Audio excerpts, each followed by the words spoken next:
La politique à présent avec vous, Bruno Jeudi de Paris Match. Étrange fin de campagne avec ce match à 4 qui se dessine et plonge bon nombre de Français dans l'incertitude. Dimanche, Bruno, on peut s'attendre à quoi? Vote par défaut ou vote d'adhésion? Écoutez Marion, dans cette étrange campagne, avec ce finish à 4 candidats, il faut s'attendre à un vote tactique plutôt qu'à un vote d'adhésion. Aucun candidat n'a réussi à s'imposer, à se détacher. On le voit dans les sondages et on pourrait avoir dimanche de grandes surprises. Surtout qu'aucun des 4 premiers n'a donné le tempo avec un thème comme c'est le cas à chaque présidentielle. En 95, ce fut la fracture sociale de Jacques Chirac, la sécurité en 2002, le travail en 2007 avec Nicolas Sarkozy ou encore la finance et les frontières en 2012. Cette fois, on le voit bien, les candidats n'y arrivent pas et les électeurs s'y retrouvent plus. Alors Marion se dirige tout droit vers un vote purement tactique. À gauche, les partisans de Benoît Hamon se résignent au vote utile qui prend 2 formes, soit un vote par défaut pour Emmanuel Macron pour éviter à choisir au second tour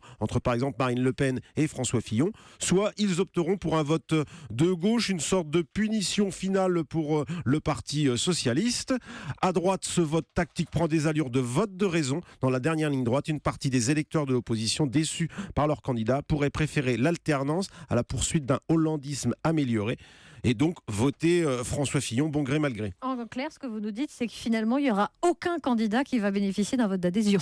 S'il y a un noyau, quand même Marion, il y a un noyau dur qui adhère. Chez les Républicains, par exemple, on l'a vu, les troupes de François Fillon se sont serrées les coudes au Trocadéro. Chez Emmanuel Macron, il peut s'appuyer sur le mouvement En Marche qui a rempli les gradins de Bercy le lundi de Pâques. Mais on voit bien que cet enthousiasme ne dépasse pas, on va dire, le cercle élargi des supporters. Au fond, le seul vote d'adhésion, c'est chez Marine Le Pen. Les électeurs frontistes ne se cachent plus comme en 2002. C'est un vote ras-le-bol, Paris contre la province, les exclus contre les inclus, les élites mondialisées contre les perdants de la mondialisation. Il n'y a pas un risque quand même pour tout ça à la clé que le prochain président de la République soit finalement mal élu?